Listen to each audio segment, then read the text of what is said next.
আপনি অনেক বড় স্বপ্ন দেখেন, আপনি হিমালয় জয় করতে চান, আপনি জীবনে আকাশ ছুঁতে চান, আপনি জীবনে এমন এক জায়গায় নিজেকে নিয়ে যেতে চান যেন অন্যরা দেখে আপনার অবস্থান ঈর্ষাবোধ করে। এইসবের অর্থ হচ্ছে আপনি অনেক উচ্চাকাঙ্ক্ষী। কিন্তু ঝামেলা আছে একটা, সেটা হচ্ছে আপনার কাজ করতে ইচ্ছে করে না, আপনি অলস। কেমন না? প্রচন্ড উচ্চাকাঙ্ক্ষা আপনি ধারণ করেন, মনে স্বপ্ন দেখেন আকাশ ছোঁয়ার, মনে স্বপ্ন দেখেন হিমালয় জয় করার, কিন্তু কাজ করতে ইচ্ছে করে না। এটা কিন্তু শুধু আপনার সমস্যা না, এটা কিন্তু অনেকের সমস্যা। যে ধরেন ঘুমিয়ে ঘুমিয়ে অনেক স্বপ্ন দেখা যায় যে আমি এখানে যাচ্ছি, এই করছি, এত বড় অফিসে কাজ করছি, কিন্তু আলটিমেটলি বাস্তবে কাজ করা হচ্ছে না। তার মানে এখানে একটা দ্বৈততা আছে। সেটা হচ্ছে আপনার স্বপ্নে আপনি অনেক কিছু দেখেন, আপনার উচ্চাকাঙ্ক্ষা আকাশ সমান, কিন্তু তার জন্য কাজ করা দরকার, আপনার কাজ করতে ইচ্ছে করে না। পার্থক্য কিন্তু খুব বেশি না, শুধু নাটা কেটে দিলেই হলো। সেটা কিরকম? যে আপনি কাজ করতে চান। কারণ আপনি তো জানেন পৃথিবী বড় নিষ্ঠুর একটা জায়গা। এখানে আপনি যদি ইনপুট না দেন তাহলে কোনো আউটপুট আসে না। আপনি কোনো একটা কাজ করলে আরেকটা কাজ ঘটে। তার মানে আপনি যদি সারাদিন বিশ্রাম করতে থাকেন তাহলে আপনি কোনো আউটপুট পাবেন না, কারণ বিশ্রামে তো কোনো আউটপুট নেই। আপনার শরীর শান্ত হবে অবশ্যই, মানে একেবারে শান্ত হয়ে যাবে, কিন্তু কোনো আউটপুট আসবে না। এই জন্য আপনার কাজের সাথে একটা মানে ফলের একটা সম্পর্ক আপনাকে আবিষ্কার করতে হবে, আপনাকে এই জিনিসটা বুঝতে হবে। দ্যাট ইজ, আপনি যদি রিয়েলি কোনো কিছু চান তাহলে তার জন্য আপনাকে কাজ করতে হবে। আপনি যদি একটা শব্দ করতে চান তাহলে দুটো হাত দিয়ে একটা তালি দিতে হবে। আপনি যদি কাউকে আঘাত করতে চান তাহলে একটা ঘুষি মারতে হবে।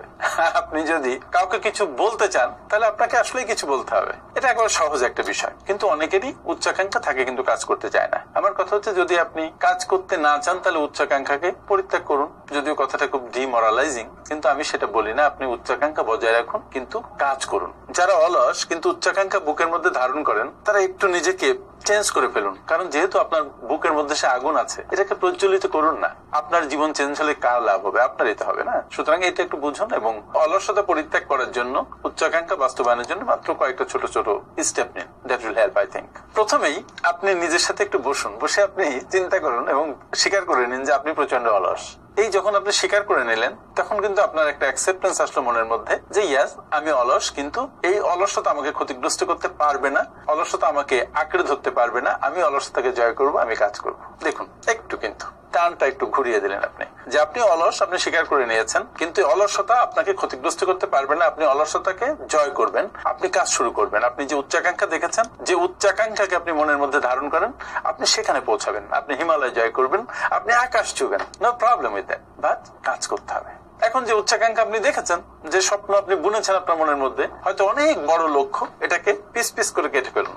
100 মাইলের যাত্রা হলে 100 ভাগে ভাগ করুন, ভাগ করে কাজটা ছোট হয়ে যাবে। তখন আপনার কাছে এটা আরো অনেক বড় মনে হবে না। কিন্তু সব কাজকে যদি আপনি একসাথে গেঁথে ফেলেন, দেখবেন যে আপনি বড় সাফল্য অর্জন করেছেন। তাহলে ছোট ছোট কাজে ভাগ করে আপনি ছোট ছোট কাজ করতে থাকুন। আস্তে আস্তে আস্তে আস্তে নিজের উন্নয়ন করুন। প্রত্যেকদিন নিজের সাথে কথা বলুন যে ইয়াস আমি এটা পারবো, আমি এটা করবো। যখন আপনি কাজের প্রসেসের মধ্যে ঢুকে গেলেন, তখন কিন্তু আপনার অলসতা আস্তে আস্তে কাটতে শুরু করবে। এবং ছোট ছোট কাজে যখন আপনি বিজয় লাভ করবেন, তখন আপনি নিজেকে একটা করে ধন্যবাদ দিবেন। আপনার পারিপার্শ্বিকতায় যা কিছু থাকবে সবাইকে ধন্যবাদ দিবেন, সবকিছুকে ধন্যবাদ দিবেন যে আপনি পারছেন। তাহলে পুরো পরিবেশটা আপনার পক্ষে চলে আসবে এবং আপনি আসলেই পারবেন।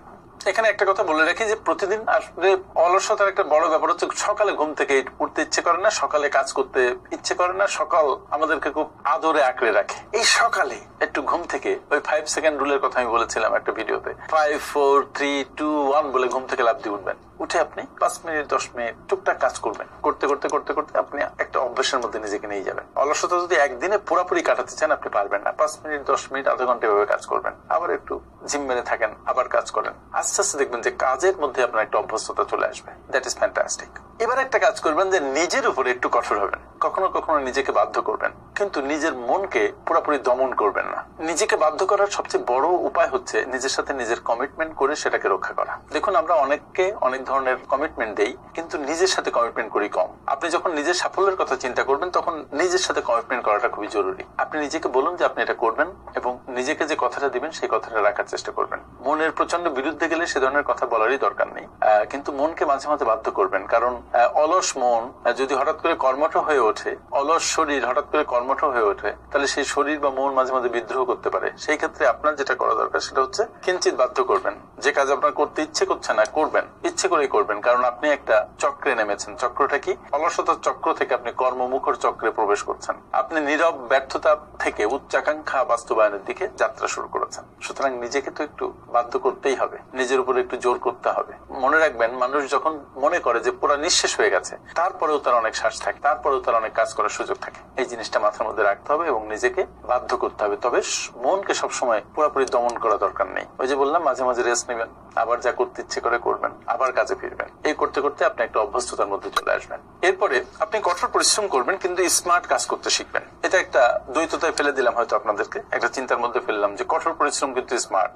স্মার্ট কাজ হচ্ছে যে কাজটা আপনি বুঝে শুনে রিসার্চ করে মানে ভেবেচিন্তে একটা কাজ করেন, সেটা মূলত স্মার্ট কাজ। এবং যে কাজ আপনার আর্থিক দিকটা এনশিওর করে সেই কাজ করবেন, পণ্ডশ্রম করবেন না। আপনি ভেবে দেখবেন যে যে কাজ আপনি করছেন সেই কাজ মানুষের জীবনে ভ্যালু অ্যাড করছে কিনা, আপনার জীবনে ভ্যালু অ্যাড করছে কিনা। যদি মানুষের জীবনে ভ্যালু অ্যাড করে তাহলে তা দিয়ে আপনার পয়সা আসবে। আর শুধু পরিশ্রম জীবনে খুব বেশি একটা ফল বয়ে আনে না। যদি সেটা গঠনতান্ত্রিক পরিশ্রম না হয়, নিয়মতান্ত্রিক পরিশ্রম না হয়, সেই পরিশ্রম যদি ডিসিপ্লিন না হয়। আমরা জানি যে স্বপ্ন পূরণ করা খুব দরকার, কিন্তু স্বপ্ন পূরণ করা কঠিন। স্বপ্ন পূরণ করতে গেলে স্বপ্ন দেখে শুধু কল্পনার মধ্যে বসবাস করলে চলে না, আপনাকে প্ল্যান করে কাজে নেমে পড়তে হয় এবং অবিরাম ভাবে কাজটা করে যেতে হয়। যদি করা যায় তাহলে একসময় সাফল্য আমাদের হাতে ধরা দেয়। সুতরাং যারা আপনারা উচ্চাকাঙ্ক্ষী কিন্তু অলস, তারা নিজেরা অলসতার খোলস থেকে নিজেদেরকে বের করে আনুন এবং এই পয়েন্টগুলো অনুসরণ করুন। আমি বিশ্বাস করি আপনার জীবনে এটা